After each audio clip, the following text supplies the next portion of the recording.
Howdy, lieutenants and economists. The most volatile, evil, disgusting things on the planet, humans. If you have a video request, you can always go to assholeconsulting.com. Yeah, I am gonna charge you, kids. And that is the importance of not fucking up. You are such an asshole!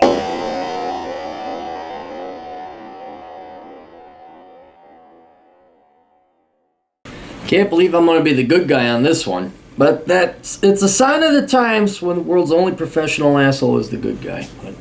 So I'm on the Twitter feed, and an agent in the field of mine sends me a link. It's from Daddy's Files or Daddy Files or something like that. And here's a picture of a kid with a fish and missing some teeth. I'm like, there's a kid with some fish and he's missing some teeth. And the dad says, oh, look at my son, and da-da-da-da-da-da-da. I'm like, I don't get this. I'm like, okay, caught some fish. Well, then I realize it's this multi-tweet feed where the dad then goes on to defend his son for dressing like a girl and painting his nails and all this other stuff that is strictly female. And, of course, on my side of the political aisle, everyone's like, oh my God, look at this, what the heck. But then another guy retweets and in solidarity with, here's this full-grown man, and he says, just to show boys it's all right to paint your nails, this guy painted his nails, and I want to do the NPC meme around this guy's face, but I'm like, it's not worth it, because you're not going to convince these people otherwise. And I think everyone on my political side of the aisle kind of knows these people are crazy. However, while the left and the right want to duke it out all they want, I cannot help but actually think of the children. You know how the left, let's think of the children. Yeah, I actually am thinking of the children.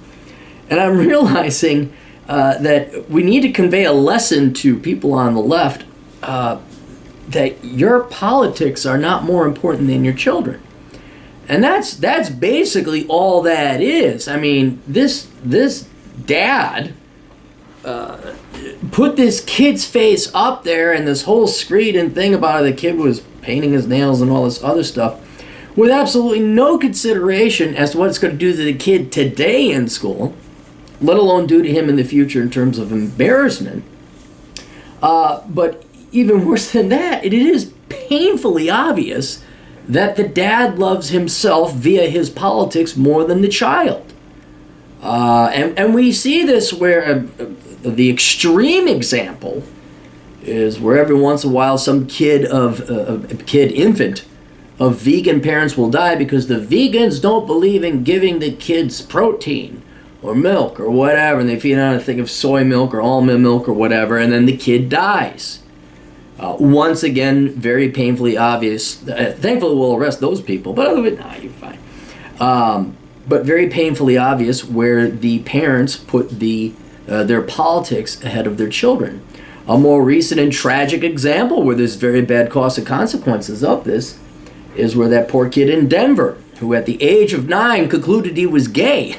And even if you did, the single mother, of course, heroic single moms, because we don't need no man, fish, bicycle, trademark, and a government check can easily replace a father. She was proud. She was proud. So proud of her child. No, she wasn't. She was looking for an opportunity to virtue signal, as these daddy people were on the Twittergrams. And she says, you go ahead, and he said, and I'm even with her up to that point. You know what? If your kid thinks he's gay, maybe you might want to talk him through a little bit. Hey, listen, kid, you ain't got pubes. This is just what they're telling you in school. Why don't you wait till you're 12 or 13, then we'll talk about it. We'll see which team you bet for then.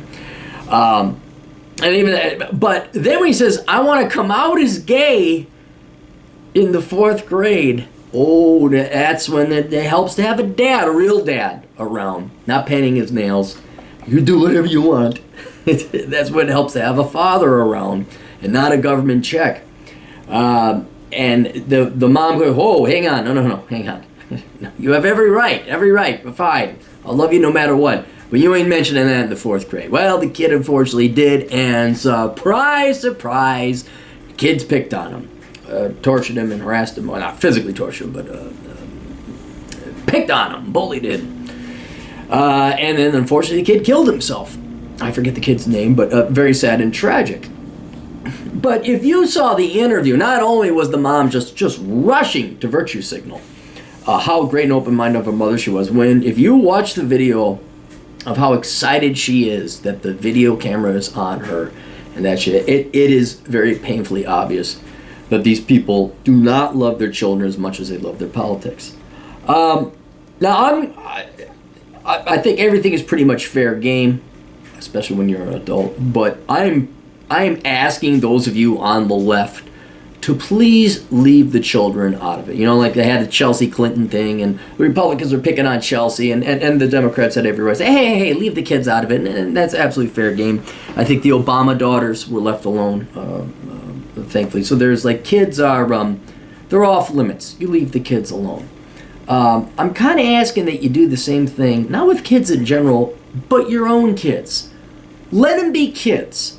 Protect them. And don't use them, I guess the better verb would be abuse them to advance your own politics, because it's the worst case scenario is death. That poor kid killed himself, or the infants die because you're not feeding them any protein. But the best outcome is you only screw the kid up. Russia say, yes, you're transgendered, or you can wear shoes or girls' shoes and wear dresses. No. And you can live in shoulda land, like they should accept him yeah, but it doesn't work that way.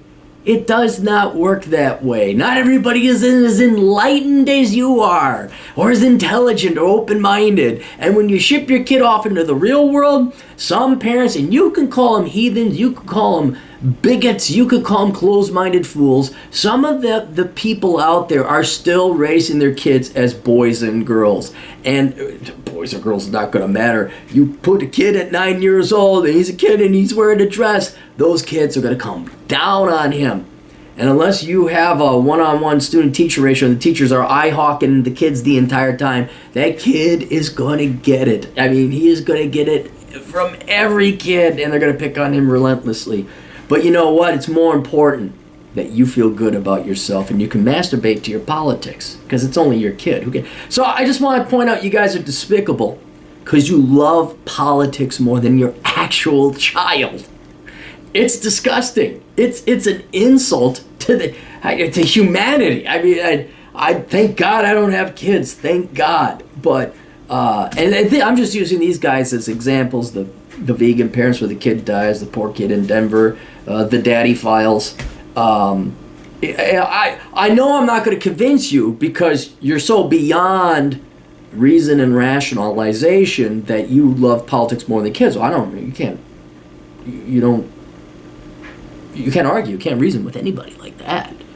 They're insane. But what I hope to do is reach through to some of you people out there to use your brain. Think independently. Hey, wait a minute.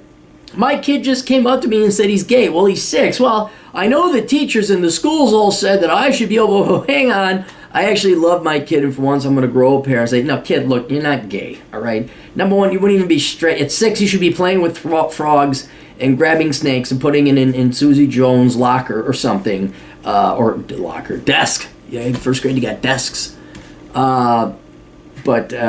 Just let the kids be the kids. But I just, for those of you who are faced with this and you're Democrats and you can't wait, please put aside your politics and your desire to virtue signal and brag to the world how much of a better person you are when it's going to come at the damage and harm and detriment to your kids. All right? Wait till they're 13 to talk about the sexes and all that. I'd say wait till they're 18 and let them decide their own You can ruin, don't worry, you'll ruin them in other ways. I'm sure you can ruin them with your propaganda. But in the meantime, could you simply let the kids be kids? That's what let boys be boys, let girls be girls. I think they'll figure it out. And then at the age of 12 or 13, if they got questions, then bye. Never mind. I know I'm a closed-minded homeless. All right. That's all we got. We'll see you kids later. Toodles.